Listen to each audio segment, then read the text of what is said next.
वसई-विरार महापालिका निवडणुकीत बहुजन विकास आघाडीला राष्ट्रवादी काँग्रेस पार्टी शरद पवार पक्षाने जाहीर पाठिंबा दर्शविला आहे।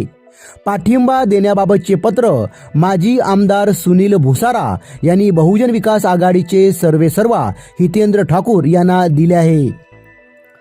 वसई-विरार महापालिका निवडणुकीत बहुजन विकास आघाडी 103, काँग्रेस 8, मनसे 2 व स्वराज्य अभियान 2 अशी 115 जागांवर आघाडी करून उमेदवार उभे करण्यात आले आहेत। तर राष्ट्रवादी काँग्रेस पार्टी शरद पवार पक्षाने एकही उमेदवार उभा न करता बहुजन विकास आघाडीला जाहीर पाठिंबा दिला आहे।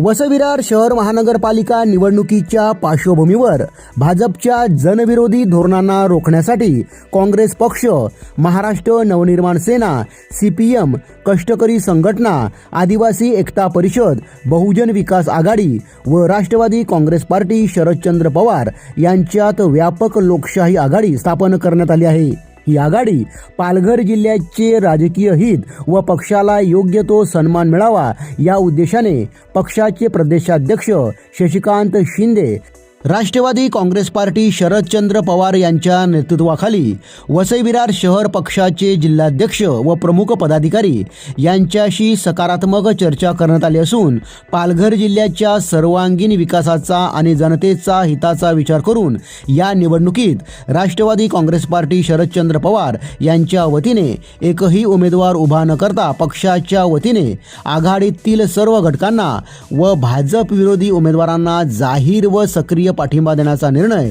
घेण्यात आला आहे।